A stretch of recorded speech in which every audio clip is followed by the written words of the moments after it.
नमस्कार. लक्षवेधीमध्ये आपल्या सगळ्यांचं स्वागत. मी प्रसाद काथे.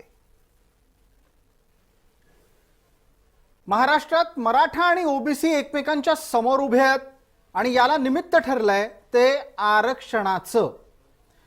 मराठ्यांना कुणबीमध्ये आरक्षण मिळालं पाहिजे. ज्यांच्याकडे पुरावे आहेत त्यांच्यापेक्षाही सरसकट मराठ्यांना सरसकट कुणबी आरक्षण मिळालं पाहिजे अशी आग्रही मागणी धरत मनोज जरांगे यांनी आतापर्यंत 2 वेळा उपोषणाचं अस्त्र वापरलं.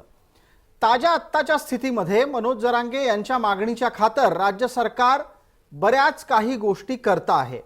जरांगे बोलले आणि राज्य सरकार हलले अशी आत्ताची स्थिती आहे.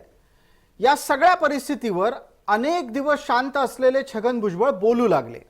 छगन भुजबळांनी आपल्या वक्तव्यातून एकेका मुद्द्याचा कीस पाडायला सुरुवात केली आणि मनोज जरांगेंच्या घेतलेल्या भूमिकेचा प्रतिवाद सुरू केला. ज्या वेळेला हे जरांगेंच्या विरोधातली भूमिका भुजबळ घेतात हे दिसलं त्या क्षणी भुजबळ हे मराठ्यांच्या निशाण्यावर आलेले आहेत आणि सरसकट मराठ्यांना सरसकट कुणबी करा ही मागणी कोणत्याही प्रकारे तेढ वाढवणारी ठरत नाही, पण भुजबळांनी केलेला विरोध मात्र तेढ वाढवणारा ठरतो अशी भूमिका आता घेतली जात आहे.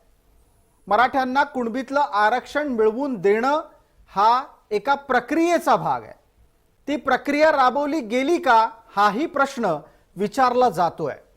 विजय वडेट्टीवार तसं पाहायला गेलं तर आत्ताच्या घडीला सरकारच्या सोबत नाहीत, मात्र त्यांनी भुजबळांच्या सुरात सूर मिसळलाय. मराठे मागास ठरतच नसतील तर त्यांना इतकं चटकन कुणबी प्रमाणपत्र कसं मिळायला लागलं असा वडेट्टीवारांचा सवाल आहे. काँग्रेसचे प्रतिनिधी असलेले वडेट्टीवार, भुजबळ ही मंडळी ज्या वेळेला बोलतायत त्यावेळेला भारतीय जनता पार्टी सुद्धा मागे राहू शकत नाही. पूर्वीपासूनच चंद्रशेखर बावनकुळे हे ओबीसी समाजाचे आणखी एक नेते या सगळ्या भूमिका सातत्यानं मांडत आलेले आहेत. परिणामस्वरूप आत्ताच्या घडीला एका बाजूला ओबीसी नेते आणि दुसऱ्या बाजूला मराठा नेते असं चित्र महाराष्ट्रात आहे. महाराष्ट्रात याच्यातून निर्माण होणारा जो प्रसंग आहे तो जास्त चिंताजनक आहे, कारण जरांगेंच्या आंदोलनात झालेली हिंसा ही ठरवून विशिष्ट समुदायाच्या विरोधात आणि विशिष्ट नेत्यांच्या विरोधात होती हे आता तपशीलवार समोर येत आहे. असं असताना या घटनाक्रमामुळे समाजात निर्माण होणारी दुरी आणि त्याच बरोबर निर्माण होणारा द्वेष हा परवडणारा नाही. पण हे करतंय कोण हा प्रश्नही त्याच बरोबर आहे. आजच्या लक्षवेधीत याची चर्चा. आपल्या सोबत कोण मान्यवर आहेत त्यांचा आपल्याला पटकन परिचय करून देतो. आपल्या सोबत स्वराज्य संघटनेचे प्रतिनिधी उपाध्यक्ष अंकुश कदम आहेत, त्यांचं या चर्चेत स्वागत. आपल्या सोबत प्रकाशजी शेंडगे आहेत, ओबीसीचे नेता या नात्यानं या चर्चेत ते आहेत. मला पहिला प्रश्न पटकन विचारायचा आहे तो आपल्या सोबत असलेल्या प्रकाश शेंडगे यांना. प्रकाशजी, भुजबळ निशाण्यावर आहेत. भुजबळांनी ओबीसींच्या समर्थनातली भूमिका घेतल्याच्या नंतर भुजबळ तेढ वाढवतायत असं म्हटलं जात आहे. माझा आपल्याला असा प्रश्न आहे की तेढ भुजबळ वाढवतायत का सरसकट मराठ्यांना सरसकट कुणबी करा अशी एक अव्यवहार्य मागणी करणारे वाढवतायत?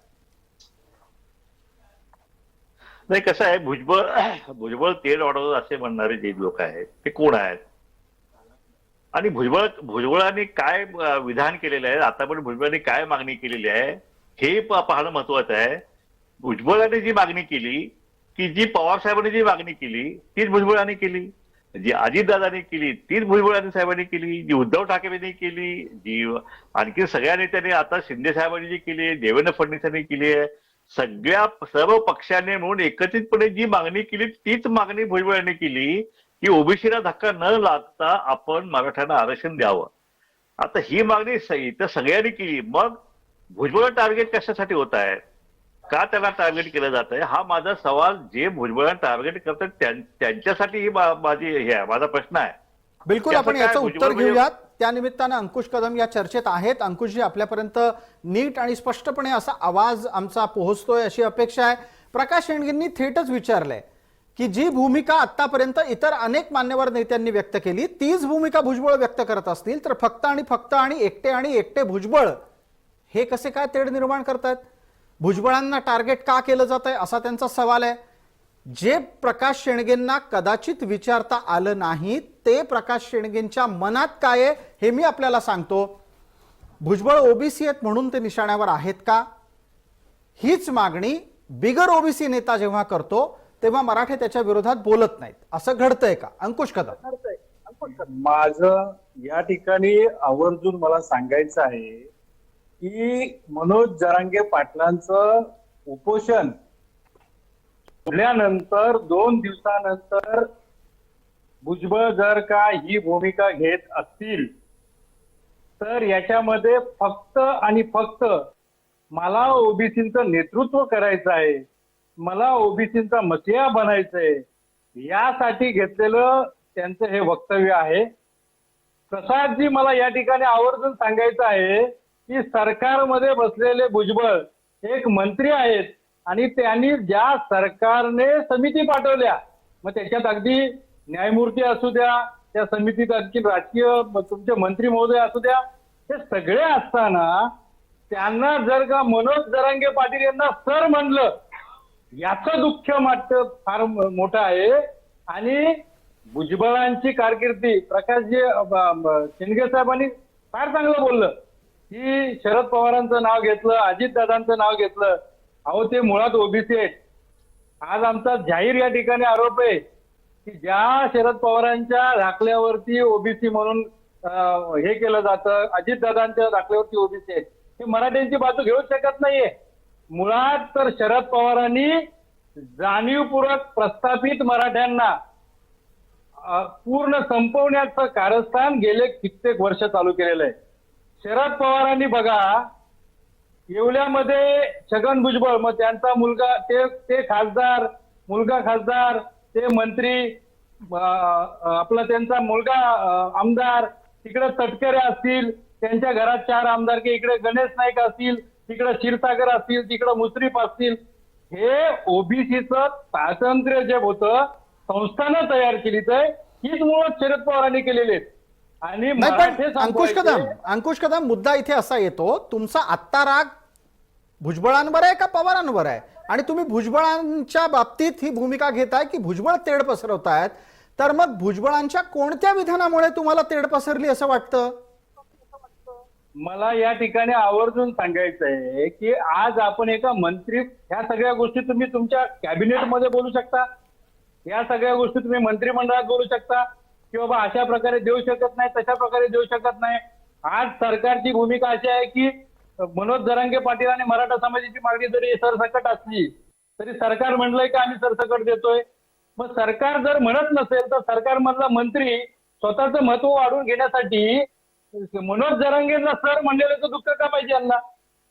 मराठा समाजाचं नेतृत्व एक सर्वसामान्य गरीब मराठा करतोय, याचं यांना दुःख आहे.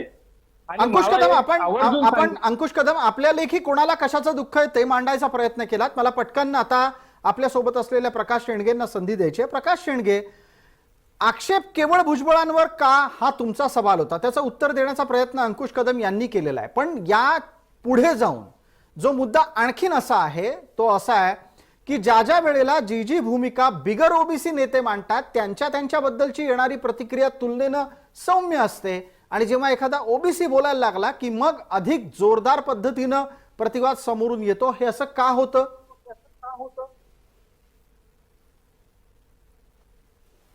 तेच तर खरं दुखणं आहे. म्हणजे आमची हेच प्रश्न आहे की एखादा नेता ओबीसी आहे आणि आता यांनी अंकुश कदमने सांगितले की भुजबळांनी ओबीसीचा मसिहा वगैरे जे काय आहे, तर भुजबळ ओबीसीचा मसिहा का आज नाही आहेत. भुजबळ आता वर्षानुवर्षे, आज त्यांचं वय जवळ 85 वर्षाच्या आसपास झालेलं आहे. गेली 50 वर्षापासून ते ओबीसीची बाजू घेऊन लढत आहेत. त्यामुळे भुजबळ हे ओबीसीचे मसिहा हे आहेतच. हे उलट मीच आत्ताच, म्हणजे माझं वय ओबीसी चळवळीला फक्त 3 ते 4 वर्ष फक्त आहे आणि ह्यांचं 50 वर्ष आहे. त्यामुळे ओबीसी, भुजबळ हे ओबीसीचे मसिहा हे आहेत. हे आम्ही ओबीसी जनतेनं ठरवलेलं आहे त्यांना मसिहा म्हणून. त्यामुळे त्याच्यामधून काही हे नाहीये. बाकी भुजबळ साहेब जे सर वगैरे म्हणता येते तो किरकोळ विषय आहे की कुणाला कुणी सर म्हणायचं काय नाही, हा भुजबळाचा विषय तो नाहीये. भुजबळाचा विषय काय आहे की ओबीसीच्या आरक्षणामध्ये ह्या सरसकट कुणबी दाखले देऊन मराठा समाजाला हे आरक्षण देऊ नये, ज्यामुळे ह्या गरीब समाजाचे 450 जमाती जे आहेत त्यांच्या आरक्षणाचे जे आहे सत्यानं होणार आहे आणि त्याला काहीच मिळणार नाही. आणि गावगाड्यातले गरीब तेली माळी साळी कोष्टी कुंभार त्यांच्याकडे गावगाड्यातली मंडळी आहेत, ह्यांचं सामाजिक मागासेपण ते काढून घ्यायचं. त्या भुजबळांचा तो विषय आहे. आणि मराठा समाज हा सामाजिकदृष्ट्या शैक्षणिकदृष्ट्या मागासला नाही, हे वारंवार सिद्ध झालेलं आहे. असं असताना सुद्धा मराठा समाज फक्त आम्ही मागासलेले, पण आम्ही जरी आयोगाने सिद्ध केलं नसलं तरी आणि सुप्रीम कोर्टाने सुद्धा हे केलं असलं तरी सुद्धा आम्ही आता कुणबी दाखले आम्ही घेऊन आम्ही जात बदलणार, आम्ही कुणबी होणार, आम्ही ओबीसी होणार. तर आम्ही शेतकरी आहे, शेतकरी म्हणजे कुणबी, कुणबी म्हणजे परत ओबीसी. हे जे सगळं जे सुरू आहे हे सगळं करण्यापेक्षा अतिशय साधा सोपा मार्ग जो आहे तो सकल मराठा समाजानं जी मागणी केली होती, जी सर्वांचीच मागणी आहे ती, किंवा कुठल्याही गरीब जमातीच्या आरक्षणाला धक्का न लावता वरचं आरक्षण जे राणे समितीने दिलं, जे देवेंद्र फडणवीस यांच्या सरकारनं दिलं, आता ते टिकवायची जबाबदारी सरकारची होती. ते सरकारनं टिकवता आलं नाही. त्याची शिक्षा जी आहे त्याची शिक्षा मराठा समाजाने ओबीसी या गरीब ओबीसीला देऊ नये आणि तुमचं जे न टिकलेलं जे आरक्षण ते घ्यावं अशी आमची मागणी आहे. जिल्ह्यातून येता त्या सांगलीच्या बाजूला कोल्हापूर जिल्हा आहे. या संस्थानाने राजर्षी छत्रपती शाहू महाराजांनी या पहिले आरक्षणाचे जनक आहेत ते, आणि त्यांनी मराठा समाजाला त्या काळी आरक्षण दिलं होतं. आज मला सांगा, एक मिनिट अंकुश कदम हाही मुद्दा आहे. तुम्ही अनायसे तो काढलात, त्यामुळे एका गोष्टीचा खुलासा मग करणं गरजेचंच आहे. मराठ्यांना शाहूंचं आरक्षण हवंय का निजामाचं आरक्षण हवंय? तुम्ही एका बाजूला म्हणता की छत्रपती शाहू महाराजांनी दिलेलं आरक्षण जे आदर्श रचना म्हणून आपल्याकडे 100 वर्षांपेक्षा जास्त काळ स्थापित आहे ते तुमच्यासाठी महत्वाचं आहे. मग दुसऱ्या बाजूला मनोज जरांगे ज्या वेळेला म्हणतात की निजामाच्या काळातलं आरक्षण आहे ते आता लागू करा, म्हणजे हा गोंधळ संपणार आहे की नाही? निजामाचं आरक्षण हवंय का शाहूंचं आरक्षण हवंय? आपण या ठिकाणी गफलत करत आहात. निजामाच्या काळात जर का आमच्या नोंदी असेल तर ते निजामाचं आरक्षण होऊ शकत नाही. आणि शाहू महाराजांनी जे आरक्षण दिलं होतं ते आज या लोकांच्या डोळ्यात का फुटतं हेच मला कळत नाही. जातीय तेढ निर्माण करून स्वतःचं नेतृत्व उभं करण्यामध्ये या सगळ्या मंडळींना सारथ्य आहे. मला या ठिकाणी आवर्जून सांगायचं आहे की राजर्षी शाहू महाराजांनी मराठा समाजाला आरक्षण दिलं. तुमच्या सगळ्या आपल्या या भाऊंना बाकीच्या जातींना त्यांनी एक अतिशय चांगला उल्लेख केला, तेली माळी साळी. या तेली माळी साळी या जातींनी खऱ्या अर्थाने ओबीसीचं आरक्षण खाल्लेलं आहे. बाकीच्या जवळजवळ 250 जाती आहेत त्यांना आरक्षण भेटतच नाहीये. आणि याचा खुलासा प्रसाद जे आम्ही काही दिवसातच करू. आज मला वाटतं हरिभाऊ राठोड हे यांचेच नेते आहेत, ओबीसीचे म्हणतात राठोड. त्या राठोडांना विचारा ना, ते आज कितीतरी ओबीसीच्या जातींना घेऊन म्हणतायत अरे आमचं आरक्षण हे तेली माळीत खातायत. तर हे आरक्षण खऱ्या अर्थानं समतोल कुठल्याही प्रकारे नाही. म्हणजे जो आपण आज ओबीसी म्हणतोय त्यातल्या पोट जाती त्यांनाच आरक्षणाचा खरा लाभ भेटत नाही. हे मोठे मासे आहेत, पण अंकुश कदम जो दावा तुम्ही करता तो ओबीसी मधला मुद्दा आहे.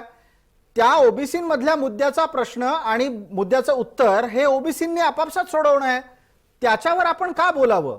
तेढ निर्माण करण्याचे मुद्दे तुमचे नक्की काय आहेत? कोणते प्रश्न विचारले की तुम्हाला असं वाटतं की भुजबळ तेढ निर्माण करतात?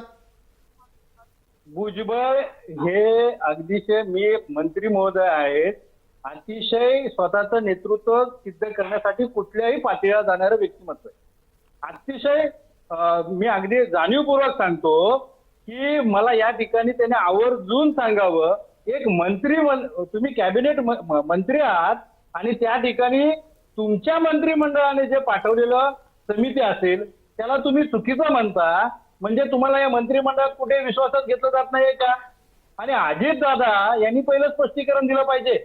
अजित दादा मुळात मराठा नाहीच आहेत.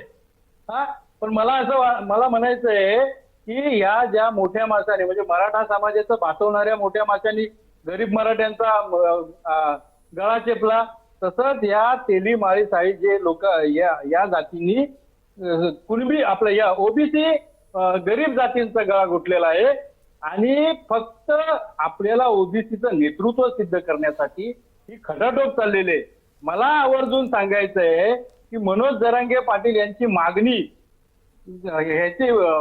हे उपोषण सुटल्यानंतर 2 दिवसानंतर पत्रकार परिषद घ्यायची काय? त्यांनी आरोप केलेत बघा. हा, साहेब, आता यातला की यातला यातला मुद्दा सांगतो. अंकुश कदम, एकच मिनिट आपण पटकन प्रकाश शेंडगेंपर्यंत पोहोचू तुमच्या या मुद्द्याच्या निमित्तानं. आणि तपशील सांगणं याच्यासाठी गरजेचं आहे कारण ज्या वेळेला मनोज जरांगेंनी उपोषण मागे घेतलं त्याच्या आधी झालेल्या हिंसाचाराचा तपशील तुमच्यापर्यंत आला असेल. अनेक ओबीसींच्या संपत्तीला जाळण्यात आलं, अनेकांची दुकानं, घरं फोडण्यात आली आणि त्या लोकप्रतिनिधींना टार्गेट करण्यात आलं ज्यांनी आता आपली राजकीय भूमिका बदललेली आहे. ही सर्व स्थिती ही चिंतेची नसावी का भुजबळांसाठी? जर समजा ओबीसींना महाराष्ट्रातल्या एखाद्या प्रदेशामध्ये ठरवून लक्ष केलं जात असेल तर तिथं भुजबळ बघायला गेले, त्यांच्या वेदना ऐकायला गेले, त्यांच्या जखमेवर फुंकर घालायला गेले, तर भुजबळ कुठे चुकले? प्रसादजी, मला जाणीवपूर्वक सांगायचंय, त्यांच्या पत्रकार परिषदेमधून फक्त ओबीसीवरती हल्ला झालाय का? अहो, तिथल्या मराठा समाजाच्या आमदारांवरती हल्ला झाला, त्यांच्या घरावरती. बरं, ते ओबीसी, ते मराठे नव्हतेच. त्याच्यातले काही आता तपासांती असं आलंय की बाहेरच्या राज्यातली, परराज्यातली मुलं तिथं येऊन हल्ला केला. आमचे ते मस्ते म्हणून आहेत, बीजेपीचे ते मराठा समाजाचे जिल्हा अध्यक्ष आहेत. अशा सर्व जातींवरती हल्ला झाला आणि असं असताना फक्त ओबीसी जातीवरती हल्ला होतोय.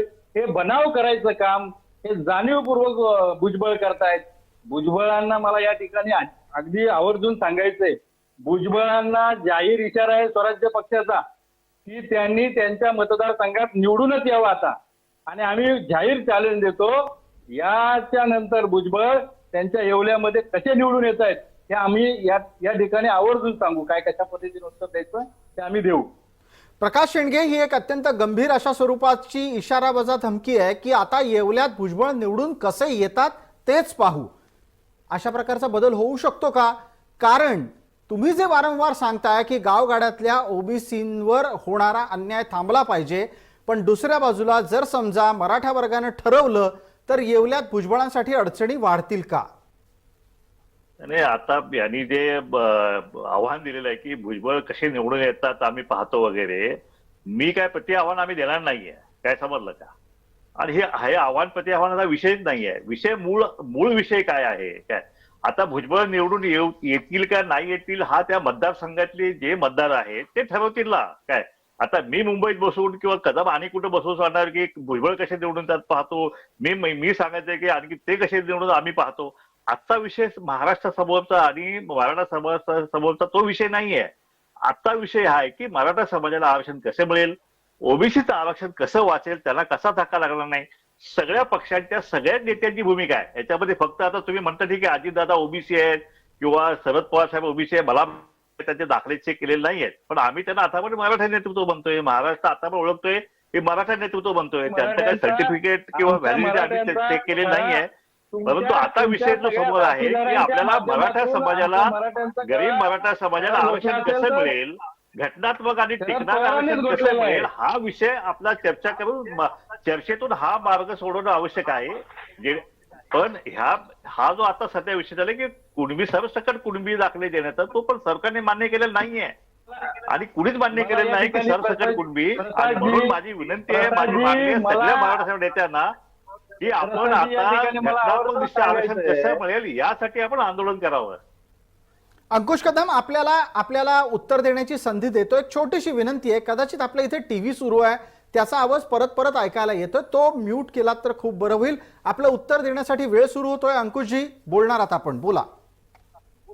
मला प्रसादजी या ठिकाणी आवर्जून सांगायचं आहे की आरक्षणाची ओबीसी ही कोणाची मक्तेदारी नाही.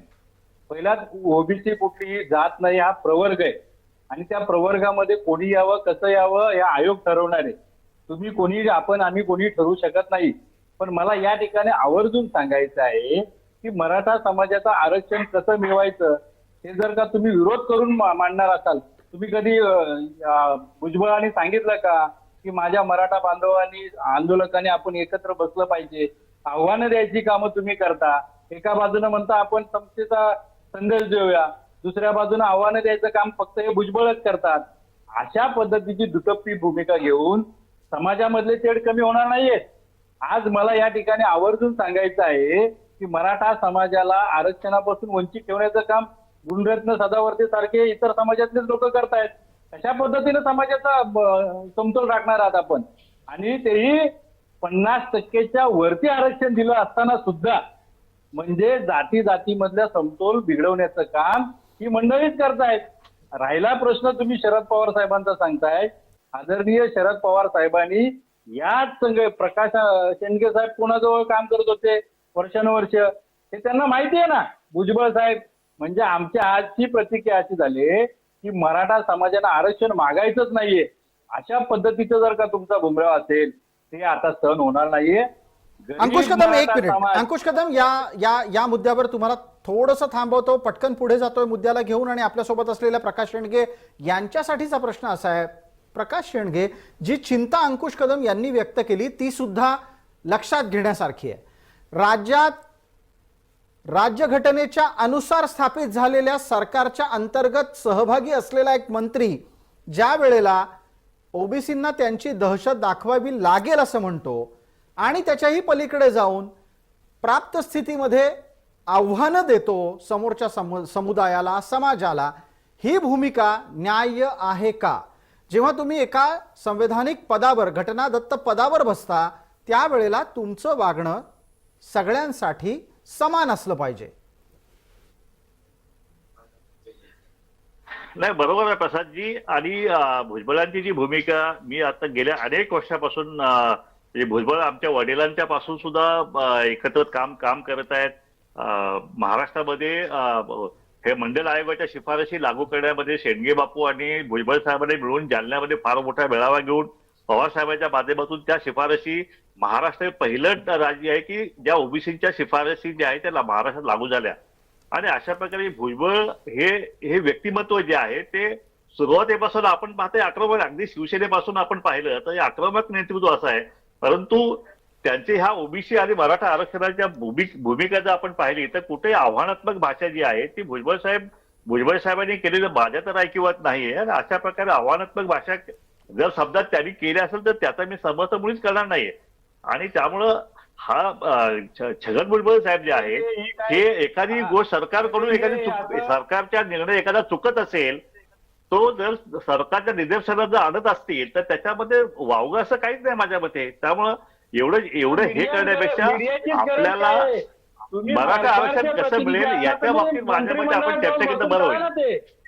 मला या ठिकाणी शेंडगे साहेबांना सांगायचंय, तुम्ही सरकारचे प्रतिनिधी आहात ना, मग आपण सरकार म्हणून तुमच्या सरकारमध्ये तुम्हाला मंत्रिपद घ्यायला तुम्ही सरकार तुमचं ऐकतं आणि एखादा निर्णय तुम्हाला सांगायचा असेल तर तो मंत्रिमंडळात बसून होत नाहीये का? अहो, तुम्हाला हे प्रसार माध्यमांच्या समोर करेंगे या मरेंगे आणि त्यांना सर म्हणलं तर काय प्रॉब्लेम आहे, अशा जर का तुम्ही जाणीवपूर्वक त्यांना समाजाला डिवचण्याचा प्रयत्न करत असाल तर कुठलाही समाज आज शांत बसणार नाही. मराठा समाजाची अतिशय पिळवणूक झाली. पहिल्यांदा तर एक अशी परिस्थिती आहे की या ओबीसीच्या मोठ्या जातींनी फुगीर आरक्षण घेतलेलं आहे. जे आरक्षण त्यांना आता आहे ते त्यांच्या लोकसंख्येपेक्षा जास्त आरक्षण आहे. अंकुश कदम, या मुद्द्यावरचा वाद हा गेले काही दिवस सातत्यानं चालला आहे. प्रकाश शेंडगे यांचं त्याच्यावरचंही उत्तर लागेल. प्रकाश शेंडगे, ओबीसींचं आरक्षण हे फुगीर आहे आणि प्रत्यक्षात जे सक्षम आहेत, सधन आहेत, संपन्न आहेत ते पण ओबीसी बनून आरक्षण घेतात. त्यांचं आरक्षण कमी झालं पाहिजे ही मराठा समाजाची गेल्या अनेक दिवसांपासूनची मागणी आहे. त्याच्यामध्ये माळी, तेली, सोनार अशा प्रकारच्या जातींचे उल्लेख सातत्यानं येत असतात. आपलं त्या संदर्भातलं निरीक्षण काय, हा एक मुद्दा, आणि ओबीसींचं फुगीर आरक्षण कमी झालं पाहिजे का?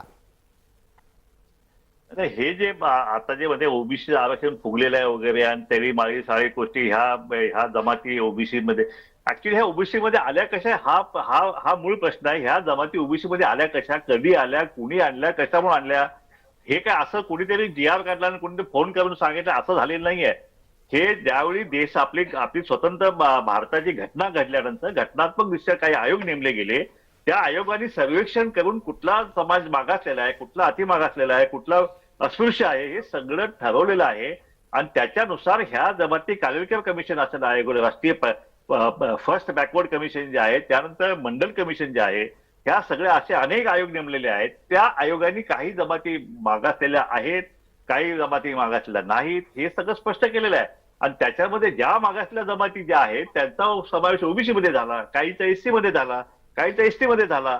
आणि जे आरक्षण मागासवर्गीयांसाठी जे 50% आतलं आरक्षण आहे त्याच्यातच ह्या सगळ्या जमाती आलेल्या आहेत. आणि आणि आणि त्याच्यावरती त्यातला एक उल्लेख हा अंकुश कदम यांच्यासाठी आहे की कालेलकर आयोगानं मराठी मागास नाही तसं म्हटलंय. आता परिस्थिती बदलायच्यासाठी संघर्ष सुरू दिसतोय. अंकुश कदम, या मुद्द्याच्या अनुषंगानं पण आपलं उत्तर अपेक्षित करतो. मला भारतीय संविधानाप्रमाणे मला सांगा, आरक्षण हे 10 वर्षाची कालावधीसाठी दिलं होतं. त्याच्यानंतर त्यांची पुन्हा आयोग निर्माण करून त्यांची चाचणी करून त्याचा रीडाटा करून पुन्हा ते खरंच सक्षम झालेत का, किंवा अजून देण्याची गरज आहे का, त्यांचं आरक्षण कमी करण्याची गरज आहे का, किंवा लोक जनगणनेनुसार आजपर्यंत जनगणना झाली आहे का, प्रत्येक जातीची जनगणना झाली आहे का. आज अशी परिस्थिती आहे की ज्यांची संख्या 10% त्यांना 20% आरक्षण घेतलंय त्यांनी. अशा पद्धतीचं फुगीर आरक्षण घेतलेलं आहे. आणि असं असताना आदरणीय या महाराष्ट्राचे नेते शरद पवार साहेबांनी या सर्व ओबीसी जातींना एकत्र, या नेत्यांना सगळ्यांना एकत्र केलं आणि मराठा समाजावरती मोठा घाला घातलेला आहे. आणि हा जाणीवपूर्वक हे सगळे आयोग बियोग, म्हणजे आता गायकवाड आयोग चुकीचा आहे आणि अगोदरचे आयोग बरोबर होते. बरं, गायकवाड आयोगाला विरोध करणारे कोण? तर ओबीसी नेते. आजपर्यंत यांच्या मराठा समाजाने आज ओबीसीच्या विरुद्ध आवाज उठायला चालू केला आणि तो पण त्यांना डिवचण्याचा प्रयत्न केल्यानंतर केला. पण आजपर्यंत हे सुखाने आरक्षण घेत होते, त्यांच्यावरती कोणी बोललं नाही. तोपर्यंत पण मग चांगले अंकुश होते. कदम, जी भूमिका मांडली जाते ती महाराष्ट्राला परवडणारी आहे का? तुम्ही खुलेआम हे मान्य करताय की आता ओबीसीच्या विरोधात तुम्ही बोलू लागला आहात, तुम्ही जे काही म्हणता आहात, जे काही मांडता आहात, त्यानं महाराष्ट्रातलं जे वातावरण बदलतंय ते आपल्याला परवडणारं आहे का? अगदी सामाजिक समतोल राखण्याचं काम फक्त मराठा समाजाचंच एकट्या नाही. गेले 50 वर्ष 60 वर्ष मराठा समाज सामाजिक समतोल राखण्याचंच काम करतोय. म्हणजे काय करायचं की म्हणजे आमच्या अगदी पोरा बाळांचा आत्महत्या करायला लागल्या तरी चालतील, पण तुमचं सामाजिक समतोलन बिघडायचं नाहीये. म्हणजे आम्ही मराठा समाजाचे तरुण देशातोडीला लागले तरी सामाजिक संतुलन बिघडायचं नाही, ही कुठली व्याख्या नाहीये. आम्ही रणांगणामध्ये क्षत्रिय आहोत, क्षत्रिय होतो, पण आजची आज परिस्थिती अशी आहे की आम्ही गुंट्यावरती आलोय. आमची पोरं आत्महत्या करतायत. तुम्ही आमच्या गायकवाड आयोगाचे अनेक्षर वाचा. सगळ्यात जास्त ऊसतोड कामगार मराठा आहेत, सगळ्यात जास्त माथाडी कामगार मराठा आहेत, कपडे धुणी करणारी मंडळी महिला मराठा आहेत, अशा आत्महत्या करणारे शेतकरी मराठा आहेत. मग इतका मराठा समाज पिचला असताना या आमच्या बांधवांना आम्ही खाऊ घातलंय, तेच आमच्यावरती आज दंश करत असतील तर हे कुठेही परवडणार नाही. आणि मला अंकुश कदम, वेळेची मर्यादा आहे. आपण जो तर्क देता आहात तो तर्क बराचसा आर्थिक आहे आणि मला एक छोटीशी विनंती आपल्याला या निमित्तानं करायची आहे की जर समजा आर्थिकदृष्ट्या एखादा समाज हा कमकुवत होत असेल तर त्यानं आर्थिकदृष्ट्या दुर्बलांचं आरक्षण घेणं हे जास्त संयुक्तिक आहे का जातीय आरक्षण घेणं जास्त संयुक्तिक आहे? याच्यावर एकदा प्रकाश शेंडगेंना पटकन विचारतो, कारण प्रकाश शेंडगे आपल्याकडच्या वर्णव्यवस्थेला प्रमाण मानून आपल्याकडे आरक्षणं दिली गेली आणि त्या आरक्षणामध्ये व्यवस्थेत कमकुवत ठरलेल्या माणसाला समतल समरस आणण्याचा प्रयत्न केला गेला. आता मराठे मागास नाहीत असे यापूर्वीचे आयोगाचे अहवाल असताना जर समजा मराठे दुर्बल होत चाललेले असतील, किंबहुना त्यातला एक घटक दुर्बल होत असेल, तर त्यांनी जातीय आरक्षण घ्यावं का आर्थिक दुर्बलांचं आरक्षण घ्यावं? प्रकाश शेंडगे. नाही, आता अंकुशजींचं हे थोडं कन्फ्युजन होते की आर्थिक मागासले पण आणि सामाजिक मागासले पण ह्यांचे ते सांगड घालत आहेत. पण वास्तविकता आपल्या स्वतंत्र भारतातल्या आरक्षणाची जी काय कन्सेप्ट आहे ते सामाजिक मागासलेपणाची आहे. आता हे मराठा समाजाचं आता जे दुखणं जे आहे ते महाराष्ट्रामध्ये मराठा समाज हा गरीब मराठा समाज जो आहे त्यांचे आर्थिक स्तर उंचावण्यासाठी हे सामाजिक मागासले पण मागताय. हे चुकीचं आहे आणि असं मागता येत नाही. आर्थिक मागासले पण असेल तर आर्थिक दृष्ट्या तुम्हाला कुणी दुर्बल केलं, आतापर्यंत तुम्ही कुणावर विश्वास ठेवला, कुठली राज्यव्यवस्था जी आहे तुम्ही कुणाची आणली, त्या राज्यव्यवस्थेच्या चुकीच्या निर्णयांच्यामुळं ह्या मराठा समाजाच्या गावगाड्यातल्या मराठा समाजावरती गरिबीची वेळ जी आहे ती त्यांनी आणलेली आहे, ओबीसीने आणलेली नाहीये. आणि म्हणून हा आपला जो रोष आहे हा ओबीसीवर असण्यापेक्षा या राज्य व्यवस्थेवर पाहिजे. आणि आरक्षण जे आहे हे आरक्षण आता 10% आहे, त्याच्यामध्ये 8.5% आरक्षण घेतलेलं आहे. आता समाजवाद कमी पडतंय पहिल्यांदा तुम्हाला तर वाढवून मागासलेला घ्या. आहे. आमचं म्हणणं काही नाहीये. आजही पण मराठवाड्यात- ह्या सामाजिक मागासले असलेल्या त्या गरीब जमातीच्या आरक्षणावर हल्लाबोल करायचा हे चुकीचं आहे. तुम्ही गरीब आहात आम्ही नाही म्हणत नाही. गरीब आहे, तुम्हाला न्याय मिळाला पाहिजे, त्यासाठी वेगळ्या योजना ज्या आहेत त्या सरकारकडून तुम्ही करून घेऊ शकता, त्यासाठी आंदोलन करून घेऊ शकता. शेतकऱ्यांसाठी योजना, आता मराठा समाज हा गावगाड्यातला शेतकरी आहे. मग हा शेतकरी हा आत्महत्या का करायला लागला, त्याला जबाबदार तुम्ही ओबीसीला धरू नका ना. त्याला जबाबदार सरकारी व्यवस्था जी आहे, राज्य व्यवस्था जी तुम्ही सगळ्यांनी मिळून जे आतापर्यंत मराठा समाजाचं सरकार आतापर्यंत होते, 80% मंत्री मराठा, 80% मुख्यमंत्री मराठा, या सगळ्या मराठांच्या राज्य व्यवस्थेमध्ये जर मराठा समाजातलं काही जेव्हा गरिबी आली असेल तर त्याचे दोष तुम्ही ओबीसीला देऊ नका. तुम्ही हे आरक्षण ठीक वाढवून आहे. मागा. मला वेळ मर्यादेची आठवण दोन्ही मान्यवरांना करून द्यायची आहे. अंकुश कदम, पटकन या मुद्द्यावर मिनिटभरामध्ये व्यक्त व्हा, आपल्याला त्यापेक्षा पुढे चर्चा नेता येणार नाही. अंकुश कदम. आजपर्यंत मराठा समाजाचे मुख्यमंत्री किती आहेत याला महत्व नाही. 2% लोक राज्यकर्ते असले म्हणून 98% मराठा गरीब आहे. आणि गरिबीची व्याख्या ही अशीच आहे की तो सामाजिक मागासलेला आहे म्हणून तो आर्थिकदृष्ट्या सक्षम होऊ शकत नाही. त्याच्या खेडोपाड्यात जावा, आज ही रूढी प्रथा तुम्ही बघा, चेक करा. तितक्याच जसं मग तुम्ही गावात जर का 18 पगड जाती राहतात आणि एकटा मराठा समाज प्रगत आहे हे कसं काय सांगता? त्या ज्या रूढी परंपरा आहेत याच्यामुळेच मागासलेला आहे ना. आणि हा मागासले पण सिद्ध करायला गेलो तर तुमच्यासारखे लोक त्याला विरोध करतात. ठीक आहे. आज ज्या अंकुश पद्धतीनं- कदम, या चर्चेत विविध टप्पे होते आणि त्या अनेक टप्प्यांवरून पुढे पुढे चाललेली ही चर्चा आता वेळ मर्यादेची आठवण करून देते. त्यानिमित्तानं मी या चर्चेला इथेच विराम देतो. मात्र एक विनंती निश्चित करतो की महाराष्ट्राला कुठलीही सामाजिक तेढ परवडणारी नाही. आपण एका बाजूला आपल्या राज्याची ओळख पुरोगामी असल्याचं म्हणतो, प्रत्यक्षात वागत मात्र तसं नाही. ही चिंता मला कायम सतावते. तुर्तास आपण दोन्ही मान्यवर या चर्चेत सहभागी झालात त्याबद्दल आपले मनपूर्वक आभार. लक्षवेधीच्या या चर्चेमध्ये तुर्तास इतकंच. सर्व प्रेक्षकांना जय महाराष्ट्र.